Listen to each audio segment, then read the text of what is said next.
Glória a Deus. Dando continuidade ao nosso estudo bíblico, nós estamos falando a respeito dos atributos de Deus. E hoje nós vamos estar falando a respeito de um assunto muito importante. Um dos atributos comunicáveis, que Deus se comunica conosco, que Deus nos favorece um pouco deste atributo. Já falamos aqui do amor, da misericórdia, da bondade, da sabedoria, e hoje nós vamos falar da justiça. A justiça de Deus. Deus é justo em todos os seus atos. A justiça de Deus, irmãos, enquanto este atributo, significa que Deus é perfeitamente justo. Não há nenhuma sombra, nenhuma variação, não há nenhuma partícula e nenhuma molécula de injustiça em Deus. Tudo que Deus faz, Deus age justamente, Deus age retamente e Deus age perfeitamente. Não há qualquer injustiça em Deus. Não há qualquer injustiça nas obras de Deus. Não há qualquer injustiça nos feitos de Deus, porque Ele é plenamente justo em tudo que Ele faz. E Deus, sendo justo, reto, íntegro, Ele compartilha conosco este atributo que é a justiça. Aleluia, glória a Deus. Deus, irmãos, Ele é o padrão ideal de justiça. Deus não age nem mais e nem menos. Ele age justamente na medida certa. Deus sempre age de acordo com o seu padrão de justiça. Este é o Deus que nós servimos.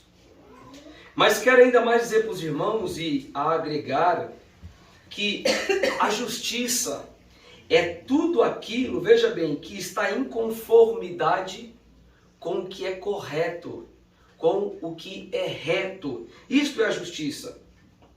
E dentro do campo, irmãos, da teologia, dentro do campo teológico, nós chamamos isso, este atributo de justiça, nós chamamos também de retidão de Deus. Deus é justo, Deus ele é reto. Ainda que nós não entendamos os trabalhar de Deus, os feitos de Deus, os traços que Deus proporciona, o caminho que Deus faz com que a gente trilhe, a subida, a descida, as curvas, as lutas, os empecilhos nos caminhos, todas as situações, Deus age sempre perfeitamente em justiça e em retidão. É por isso que os salmos que nós lemos, número 11 e verso 7, diz, o salmista está dizendo, o Senhor é justo. E não obstante a isso, o Senhor é justo, e olha só o que diz, Ele ama a justiça. Deus não ama a injustiça. Deus não ama aquilo que não é reto. Deus ama a justiça. E veja o versículo, a parte B do texto, e o seu rosto ou a sua face está voltada para os retos. A face de Deus, o rosto de Deus está voltado. Deus está vendo, Deus está ajudando em conjunto aqueles que são retos. O Salmos de número 97, irmãos, e verso 2, diz que a justiça e a retidão é a base do trono de Deus. Justiça e retidão são a base do seu trono. Este é o Deus que nós servimos. Mas eu queria dizer para os irmãos por que Deus é justo, por que Deus é íntegro, por que Deus é reto. Há inúmeras passagens que nos mostram Deus se indignando com as injustiças. Há inúmeras passagens que mostram a indignação de Deus, a indignação divina, diante do pecado de homens e a punição de Deus, nós vemos isso na Bíblia, a punição de Deus diante da injustiça. E quando a gente fala de injustiça, irmãos, eu sei que dentro do contexto brasileiro, todo mundo sabe o que é injustiça, porque nós vivemos num país injusto. Nós vivemos num país que ele é acusado por corrupção. Dentro de muitos erros que o nosso país tem, dentro do campo socioeconômico, público, na questão da saúde, em todas as esferas, nós vivemos num país onde as injustiças, veja bem, elas reinam. Vivemos em um país injusto. E eu quero destacar aqui, irmãos, as maiores injustiças da atualidade que nós vivemos e nós presenciamos no nosso mundo. E eu quero dizer para os irmãos que eu vou citar alguns, e eu quero dizer para vocês que Deus se importa com isso. E que Deus não apenas se importa com isso, mas Deus está vendo isso. E no tempo certo, Deus vai tratar com justiça. Mas nós vivemos num país em que há desigualdade alimentar, onde focos do país recebem mais condições para alimentação e outros países já passam, outras cidades, fazendo menção ao nosso país, obviamente, outras cidades sofrem com carência de alimento. A injustiça reina na falta do saneamento básico. Nós vemos uma cidade muito boa, muito infraestruturada, mas há muitos lugares do meu estado e dos vossos estados, principalmente o nosso estado do Nordeste, eles sofrem com essa injustiça da falta do saneamento básico. Eu vendo uma reportagem, ainda no Recife, a capital, não era nem o interior, no Recife, tinha muitas ruas, que nas ruas passava assim o esgoto ao lado. Crianças descalças passando, andando, e aí se prolifera as doenças, os parasitas, as lombrigas e aí por diante. Então a falta de saneamento básico, o ensino de baixa qualidade, o desemprego, a precariedade na saúde pública, a precariedade no transporte público. Então, eu enumerei alguns exemplos. E eu quero dizer para os irmãos que Deus está vendo isso. Deus está vendo isso e Deus vai tratar com isso, porque existe um povo de Deus que às vezes passam por essas injustiças. E eles estão clamando a Deus por justiça. E Deus, ele dará e trará vitória ao seu povo que clama de noite e de dia. Portanto, pastor, o que significa esta injustiça social? Veja bem, ela nada mais é do que, olha só, o que é injustiça social? Nada mais é que o fato de dar mais para um e de deixar outro com menos, uma percentagem menor com outro. Quais percentagens menor? Saneamento básico, questão alimentar, saúde, transporte público, emprego, enfim. E nós passamos por essas lutas, nós passamos por essas adversidades. Mas eu quero dizer para os irmãos que Deus olha para as injustiças. E Deus não apenas olha, mas Deus, ele vai trabalhar na hora certa, no momento certo. Porque Deus não aceita as injustiças, principalmente com o seu povo. Mas eu quero dizer para os irmãos que o apóstolo Paulo, ele fala um pouco sobre isso, daquele que pratica a injustiça. Eu quero dizer para os irmãos que todos aqueles que praticam a injustiça, talvez no negócio, talvez na fila da padaria, né? Como que eu pratico a injustiça na fila da padaria? Quando de repente você vê um cadeirante, você porque anda, passa na frente dele, aí ele fica atrás, está praticando a injustiça. Ou um senhor de idade, você dá um empurrãozinho nele e fala, viu, deixa eu passar na frente aqui. Ou nos negócios, porque a pessoa é um leigo no assunto, você superfatura aquele valor de venda, triplifica, quadruplifica para tentar ganhar. Isso são injustiças. E eu quero dizer para os irmãos que Deus não aceita injustiça. E quem comete injustiças nessa terra pode ter certeza, porque a Bíblia diz, ele colherá do mesmo modo, porque a nossa vida é uma semeadura. O que nós plantamos, pode ter certeza que você vai colher. Veja que Paulo diz em Colossenses capítulo 3 e versículo 25. Quem achou pode ler, por favor. Mas pastor, isso está na Bíblia. Leia agora. Colossenses capítulo 3, versículo 25. Olha o que o apóstolo Paulo disse. Queria pedir para os irmãos me acharem aquele que lê comigo, por favor. Quem achou pode ler rapidamente. 3:25? 3:25. Mas quem fizer agravo receberá o agravo que fizer, pois não há acepção de pessoas. A minha tradução diz: quem faz injustiça é o agravo. Quem faz injustiça receberá, olha só, essa aqui é a Nova Almeida atualizada. Quem fizer injustiça receberá em troco a injustiça. Colossenses 3:25. Nisso não há, ou nisso só vai ter exceção para a igreja, é isso? Não. O que está escrito? Nisso não há para quem? Acepção de pessoas. Ou na minha tradução, isso não há acepção para ninguém. Portanto, irmãos, Deus ele se importa. Cuidado para você não ser injusto nos seus relacionamentos. Cuidado para você não ser injusto nos seus negócios, no trato, na família, com os seus irmãos. Eu quero citar mais alguns exemplos de injustiça, com discriminação. Discriminação de cor, de classe social. Os discípulos, no início da igreja primitiva, e alguns apóstolos, eles praticaram a injustiça e foram severamente corrigidos pelo apóstolo Paulo. Porque eles aceitavam um certo grupo étnico, que era principalmente os judeus, as mulheres judias, as viúvas judias, e desprezavam aqueles que não eram judeus. Então havia um certo preconceito, uma certa injustiça e uma certa discriminação. Cuidado! Isso, irmãos, pode acontecer conosco. Aconteceu com os apóstolos. Aconteceu com aquela igreja que todo mundo fala, a igreja que não tem, é a igreja perfeita, que na realidade, irmão, a igreja perfeita é só no céu.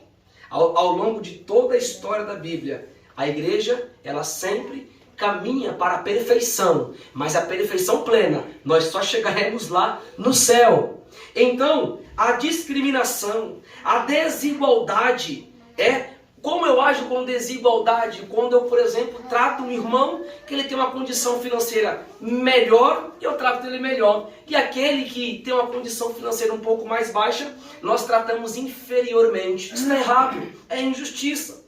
E nós devemos tratar todos iguais. Cuidado com o pecado da desigualdade. Também a violência do gênero. E aqui na violência do gênero, irmãos, a gente pode abrir um leque para muitas coisas. Como se pratica a injustiça dentro do campo da violência do gênero. Pessoas que são mais jovens, que abusam dos idosos psicologicamente. Eu já conversei com pessoa de idade e ele falou: olha, eu não queria vender, mas aquele jovem fez uma lábia tão grande na minha mente que eu não teve como. Eu vendi, depois que eu vendi tão barato, eu fiquei até arrependido. Só que o outro jovem agiu com a injustiça. Ele sabia que ele estava abusando dessa violência do gênero. A violência do gênero se encaixa também para o abuso de crianças, o abuso de adolescentes, a fragilidade de uma criança, a fragilidade, isso é pecado de injustiças. Então, irmãos, a igreja ela precisa estar atenta, porque Paulo diz que quem faz injustiça receberá em troco a injustiça feita. Nisso não há acepção para ninguém. Qualquer um de nós, se agimos deste modo, Deus é um Deus de amor, de misericórdia, mas também Deus é um Deus de justiça. Veja que Salomão em Provérbios capítulo 22 e o versículo 8, ele vai dizer: quem semeia a justiça, colhe a maldade. O castigo da sua arrogância será por completo. Provérbios capítulo 22 e o versículo 8. Quem semeia a injustiça, colhe a maldade. Olha só, o castigo, veja aqui a lei da semeadura. O castigo da sua arrogância ou o castigo da sua injustiça será por completo. Portanto, irmãos, a injustiça é um pecado que desagrada a Deus. A injustiça ofende o coração de Deus. Mas quem ama Jesus foge da injustiça. Quem ama Jesus procura agradá-lo, por isso ele se afasta das coisas erradas e se aproxima cada vez do Mestre e Senhor Jesus Cristo. Mas eu quero agora mostrar para os irmãos que Deus sempre agiu, manifestando a sua justiça nas esferas das injustiças dos homens. Deus nunca deixou impune as injustiças. Deus sempre agiu, Deus sempre castigou e Deus sempre corrigiu. Quando nós olhamos, irmãos, no livro do Gênesis, abra comigo, por favor, Gênesis capítulo 3. Logo no primeiro livro da Bíblia, nós temos a manifestação da justiça de Deus em alguns eventos emblemáticos. Gênesis 3, vamos examinar um pouquinho a palavra de Deus. Irmãos, o livro do Gênesis capítulo 3 nos relata, principalmente esse texto, não vamos ler todo porque são 24 versículos, mas esse texto aqui nos fala a respeito da queda do homem, ou o que significa isso? Quando o pecado entrou na vida e na moral do homem. E eu quero ler alguns textos para os irmãos ver que Deus, ele trouxe uma justiça. E essa justiça foi a maldição após a queda. Veja bem, no versículo de número... Vamos ler o versículo de número 9. Chamou, porém, o Senhor Deus o homem e lhe perguntou: onde estás? Até aqui, irmãos, a serpente já tinha lançado confusão na mente de Eva. Eu quero correr, não vou explicar bem esse texto porque eu tenho mais 3, então não vou explicar textualmente todos os versículos, mas bem resumidamente, os irmãos já conhecem a história. A serpente já tinha lançado confusão na mente de Eva, e ela disse: foi assim que Deus disse? Certamente você não vai morrer se você tocar nesse fruto. E os irmãos conhecem a história que eles comeram daquele fruto, viram que era agradável aos olhos e agradáveis aos entendimentos. Então os olhos deles se abriram, eles foram conhecedores do bem e do mal. Aí Deus chama pelo homem, é o versículo que nós lemos agora. Deus chama e disse: onde estás? Veja bem, irmãos, que Deus ele tem um compromisso com a coroa da sua criação. Deus tem um compromisso intrínseco com o homem, sendo o provedor do seu lar, sendo o chefe da sua casa. Deus não procurou a mulher, Deus procurou o homem e falou: onde tu estás, Adão? Ele disse: Senhor, ouvi a tua voz e tive medo, porque eu estava nu e me escondi. Irmãos, isso aqui são consequências do pecado. Quando o homem ele vive em paz com Deus, até aqui Adão, quando ele não tinha pecado, quando ele estava vivendo em paz com Deus, ele não sabia o que era medo, ele não sabia o que era nudez, ele não sabia o que era solidão, ele não sabia o que era distanciar de alguém, mas por causa do pecado, ele descobriu o que era a nudez, ele descobriu o que era o medo, a solidão, estava cada um escondido por um lado, e Deus ele providencia folha de figueiras, e ele cobre a nudez do homem. Mas o texto que eu quero frisar não é isso. É o versículo de número 14. Olha o que diz: após a queda, todos tiveram uma consequência. Deus, veja bem, Deus não fica impune mediante a injustiça. Deus ele vai agir. E Deus ele vai dizer, versículo 14, disse pois o Senhor Deus à serpente: por que fizestes isso? Maldita és entre todos os animais domésticos e entre todos os animais do campo. Sobre o ventre andarás e o pó comerás todos os dias. Então já foi uma sentença de maldição aqui para a serpente. Vamos continuar? Versículo 15. E porém inimizade entre ti e a mulher, a tua descendência e o teu descendente. Esta te ferirá a cabeça e tu lhe ferirás o calcanhar. A mulher disse, olha a sentença da mulher: multiplicarei grandemente a dor da tua gravidez. Aqui a gente pode entender de várias formas. Pode ser que a dor seria só um pouquinho, pode ser que não tinha, mas a ideia aqui é de multiplicar a dor. Veja bem, vou multiplicar grandemente a dor da tua gravidez. E em dor, certamente não tinha dor à luz, mas em dor dará agora, por causa do pecado, em dor dará à luz filhos, e o teu desejo será para o teu marido e ele te dominará. Agora a sentença vem para o homem também, né? É o terceiro, mas Deus pega ele também. Ao homem disse Deus: porque destes ouvido à tua mulher e comeste da árvore que eu te ordenei que não comestes, Olha outra maldição. A maldição foi para a serpente. Vai rastejar, vai comer pó. Agora a maldição é sobre a terra. Veja bem. Maldita é a terra por tua causa. Em fadiga comerás dela todos os dias da tua vida. Ela, a terra, produzirá espinhos e ervas daninhas.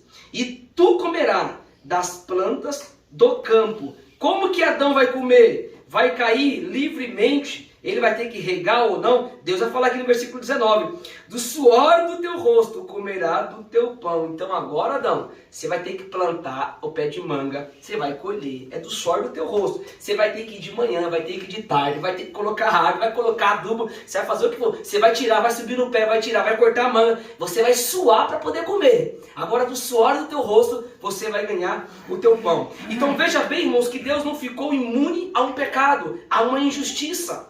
Deus, ele agiu. Também, capítulo 6, vamos acompanhar um pouquinho. Capítulo 6, e eu vou correr aqui. Deus também dando uma sentença para uma nação pervertida, para um povo que se distanciou de Deus. Agora a gente entra no período diluviano do patriarca Noé, tá, irmãos? Noé, irmãos, a Bíblia diz que ele era um homem justo e íntegro. Noé tinha esta qualidade. Noé é considerado entre os patriarcas, e o texto inclusive diz, no capítulo 6 e o versículo 9, que em meio à geração de Noé, veja o versículo 9, Noé se destacava porque ele era um homem íntegro e Noé era um homem justo. Então, irmãos, aqui nós temos aqui também no dilúvio, Deus trazendo a sua justiça mediante a uma nação que não queria saber de Deus, que estava afadada de Deus, distante de Deus. Ou melhor, o texto do Gênesis vai dizer que a terra estava corrompida. Olha o versículo de número 11, a terra, no capítulo 6. A terra, porém, estava corrompida diante de Deus. E cheia de quê, irmãos? Violência. Imagine, irmãos, uma terra cheia de violência e uma terra cheia de corrupção. Estava todo mundo corrompido. Viu Deus que a terra estava corrompida, versículo 12. Pois todas as pessoas haviam se corrompido. Irmão, não escapou ninguém. Todas as pessoas estavam corrompidas e a sua conduta sobre a terra. Aqui era uma corrupção moral, em questão de ética, conduta. A conduta dos seres humanos estavam corrompidos. Então disse Deus a Noé, olha a justiça. Então disse Deus a Noé, versículo 13. O fim de todos os seres humanos é chegado perante mim, pois a terra está cheia de violência dos homens. Eu os destruirei com a terra. Portanto, observem bem, Deus traz justiça. Mas Deus também trouxe justiça lá no capítulo de número 18. Abra sua Bíblia comigo, vamos lá folhear a palavra de Deus. No capítulo de número 18 do Gênesis, nós vamos observar, irmãos, a destruição de duas cidades que ficavam próximas ao Mar Morto, que é a cidade de Sodoma e a cidade de Gomorra. Aqui, meus irmãos, esse texto, eu quero explicar um pouco para os irmãos o contexto aqui. No capítulo 18 de Gênesis, Abraão ele vai ter a visita de 3 anjos.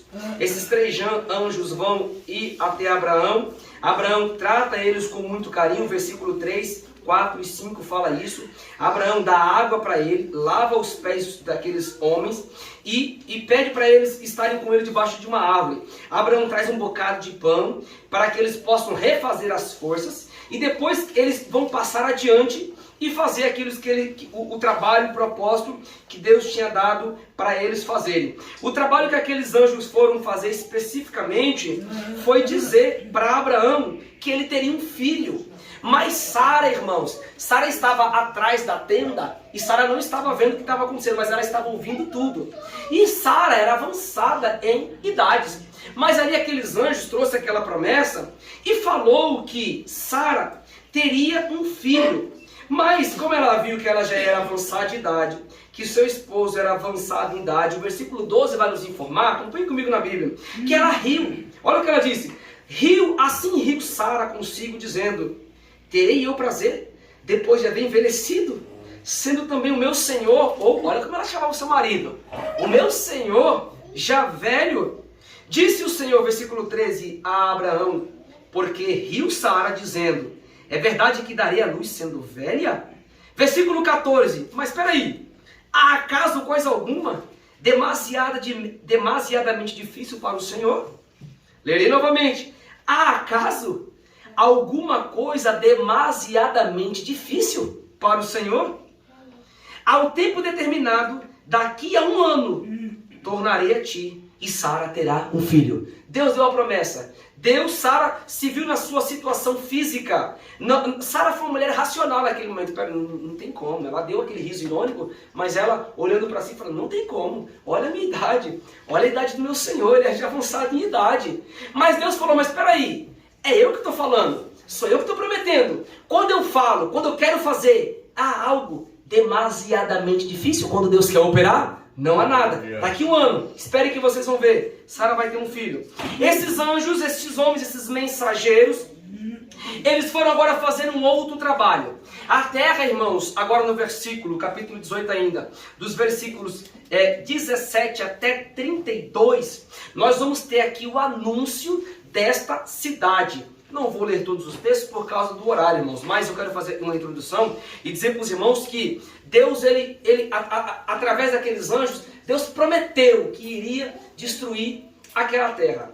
Abraão começou a questionar com Deus e a não entender, mas espera aí, Deus, será que não tem 50 justos naquela terra? Deus falou, se tiver 50 justos eu não destruo. Não, mas espera aí, Deus, será que não tem 45? Se tiver 45 eu não destruo. Deus, e se tiver 30? Se tiver 30 eu não destruo. E Deus, desculpa, eu vou falar para o Senhor novamente, mas se tiver 25? Não, se tiver 25 eu não destruo. Então, Abraão começou a questionar pelo menos mais de 7 vezes aqui o Senhor. E olha o versículo 32. Disse ainda Abraão, ora, não se ire o Senhor, só mais uma vez eu vou falar. Se porventura se achar ali 10 homens justos, respondeu o Senhor, não a destruirei por causa dos 10. E foi o Senhor, logo que acabou de falar com Abraão, e Abraão voltou para o seu lugar. Ou seja, não tinha naquela cidade enorme, naquela cidade grande, não tinha no mínimo 10 pessoas justas. Se salvava quem morava naquela cidade? O sobrinho de Abraão, Ló, a sua esposa e as suas filhas e os seus genros. Era este povo que morava aqui nesta cidade, que no mínimo temia a Deus. A gente tem informação que Ló temia a Deus, mas isso parece que não se dá bem muito com as suas filhas, porque a gente vai observar as suas filhas no finzinho do capítulo 19, deitaram com o seu pai e tiveram relações com o seu pai. Isso diante de Deus foi um pecado muito grave. Mas nós sabemos aqui que Deus, ele viu que aquela cidade estava corrompida. Então, meus irmãos, para a gente resumir essa história, que essa história é um pouquinho grande, Deus ele foi e ele trouxe juízo, justiça, derramando enxofre e fogo para a cidade de Sodoma e de Gomorra. Pastor, como que eu sei quais eram os pecados da cidade de Sodoma e de Gomorra? Esses pecados eram principalmente pecados da corrupção, da injustiça e mais ainda, eram pecados voltados para a área da sexualidade. Aonde está na Bíblia? Abra comigo, Judas versículo 7. Judas nos fala disso. Olha só comigo, Judas versículo 7.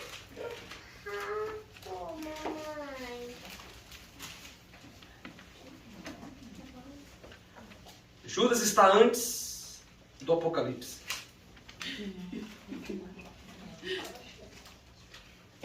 Todos acharam? E olha que só tem um capítulo, por isso só fala versículo, tá, irmãos? Assim, versículo 7. Assim também Sodoma e Gomorra e as cidades circunvizinhas. Olha o pecado dessa cidade. Deus aqui está dizendo agora, através de Judas. Veja bem, do apóstolo do Senhor. Assim também Sodoma e Gomorra e as cidades circunvizinhas entregaram-se à prostituição, entregaram-se a práticas sexuais antinaturais e foram postas como exemplo, sofrendo a pena do fogo eterno. E foi isso o pecado desta cidade, irmãos. Irmãos, o texto aqui do capítulo 19 vai nos informar que os moradores daquela cidade ficaram sabendo que aqueles mensageiros estavam na casa de Ló. E eles chamaram Ló para pedir, para trazer aqueles mensageiros que eram anjos, para chamar eles para fora da cidade para terem relações sexuais com aqueles homens. Olha a situação dos habitantes desta cidade. Eles tinham práticas antinaturais. O que é uma prática antinatural? Aquilo que é fora do padrão. Porque Deus fez um homem, resumidamente, Deus fez o homem para uma mulher. Então, a coabitação disso é uma prática natural dentro do casamento. Agora, irmãos, o oposto é prática antinatural. Um relacionamento, portanto, de dois homens é uma prática antinatural. Um relacionamento entre duas mulheres é uma prática antinatural. O relacionamento de homens com animais é prática antinatural. O relacionamento de homens com cadáveres é prática antinatural. Então, irmãos, esta cidade aqui, esses habitantes, isso aqui era comum para eles. As pessoas viam, eles queriam os anjos, ter relações com os anjos também. Mandou Ló chamar aqueles anjos. Então Deus viu que aquela cidade estava possuída pelo pecado. Aquela cidade estava possuída pela maldade, pela prostituição, pela fornicação. E olha o versículo 24 do capítulo 19 do Gênesis. Acompanhe comigo para você poder entender, por favor. Versículo 24. Então o Senhor, veja bem que o Senhor age com justiça. Então o Senhor fez chover enxofre e fogo sobre Sodoma e sobre Gomorra desde o céu. Irmãos, você já imaginou o que é uma chuva de fogo? Meu Deus. Vocês já imaginaram o que é uma chuva de enxofre? Deus fez chover. Sabe quando cai gotas de chuva? Você tá na chuva, você se molha, não tem como. Às vezes você coloca o guarda-chuva e você se molha. Agora imagina uma chuva de fogo. Aí não tem como. Você pode ficar até debaixo de um zimbro, de um metal que for. É queimado, morre. Então Deus castigou. Olha o versículo 25. Subverteu, pois, aquela cidade e toda aquela planície e todos os moradores daquela cidade que nascia da terra. Então a mulher de Ló olhou para trás e foi transformada numa estátua de sal. Nós lemos aqui o versículo de número 26. Irmãos, analisem bem. Eu estava lendo hoje alguns comentaristas bíblicos falando a respeito desse texto. O que fez Ló? O que fez Ló, um homem que temia Deus, morar numa cidade tão promíscua? Vocês já pararam para pensar nisso? O que fez um homem que temia Deus a morar num local tão atribulado como esse? Sendo que Abraão já tinha falado para ele morar em outras planícies, os próprios anjos tinham aconselhado ele a ir para outros lugares. Por que Ló preferiu morar neste local? Sabe o que acontece, irmãos? Pelo menos por uma razão. Os historiadores vão nos informar que Ló, ele era um homem muito próspero. Ele tinha um comércio e ele era muito próspero nesta cidade. O que ele fez? Ló, ele deixou um pouco a vida espiritual de lado e ele simplesmente foi olhar apenas para o seu lado material, para o materialismo. Ele não ligou que ele tinha filhas e estas filhas presenciavam a promiscuidade, a prostituição. Sabe daquele tipo de gente? O que importa é ganhar dinheiro. Se eu estou vendendo coisa errada, se eu estou vendendo algo que não agrada a Deus, se eu estou fazendo, o importante é ganhar dinheiro. Se os filhos estão vendo, estão precisando. Ló era desse tipo de pessoa. Ele temia a Deus. Ele tinha um contato com o Senhor. Deus não destruiu ele. Deus teve misericórdia dele. Talvez por causa de Abraão, enfim, dessa geração que Deus falou, que a geração de Abraão seria bendita, que Deus ia guardar. Mas o fato é, Ló não deveria estar neste local. Mas ele estava por quê? Porque Sodoma e Gomorra, dinheiro, a fama, o sucesso estava no seu coração. E este é o pecado, irmãos, que tem levado muitas pessoas ao fracasso. É a busca incessantemente pelo prazer, pelo dinheiro, pela prosperidade material, pelo sucesso, pela fama, pelo orgulho, pelo mamão. O Deus dessas pessoas são status, são sucesso, são o dinheiro, o valor, mais do que pessoas. Sabe o que Deus faz? Para Deus trabalhar com Ló, Deus precisou tirar Ló de Sodoma. Depois que Deus tirou Ló de Sodoma, Deus tirou Sodoma do coração de Ló. E foi assim que Deus trabalhou na vida deste homem de Deus. Mas sabe o que aconteceu? A sua família estava tão enraizada nessa cidade E o fato é que a sua esposa, mediante a tudo que eles tinham naquela cidade, talvez ela olhou para o seu trabalho, para a sua casa, para o seu dinheiro, para a conta bancária. Como é que pode? Deus vai destruir essa cidade, mas o meu trabalhinho está lá. Sabe o que ela faz? Os anjos falaram, não olhe para trás. Mas aquela mulher, a mulher de Ló, ela preferiu olhar para o materialismo, para o egoísmo, para a desobediência. E ela olhou para trás. E quando ela olha para trás, desobedecendo, Deus agiu com justiça, porque Deus é justo. Aquela mulher se tornou em estátua de sal. Até hoje, irmãos que têm oportunidade para ir para Israel,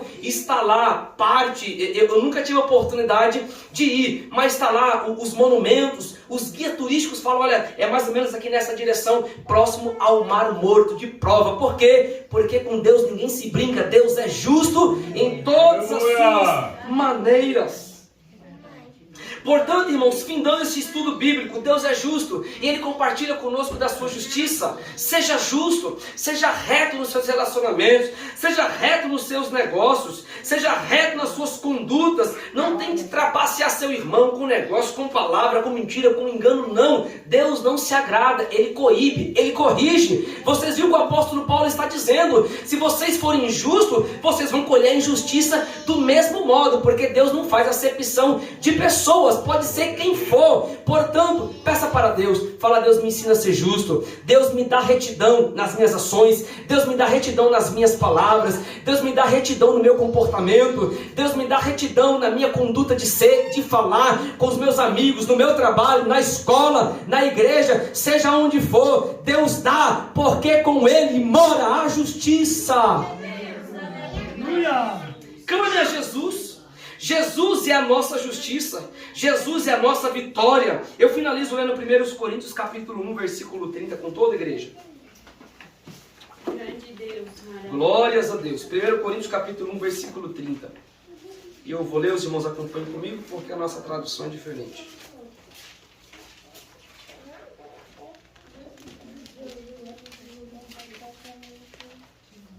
Primeiro aos Coríntios, capítulo 1, versículo 30.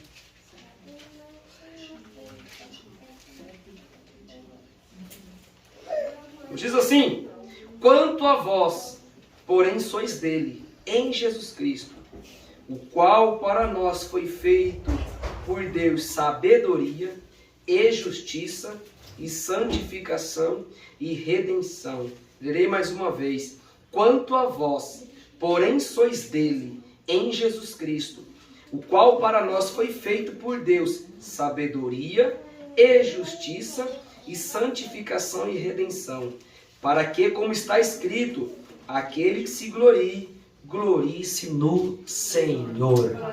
Deus abençoe a igreja em nome de Jesus Cristo.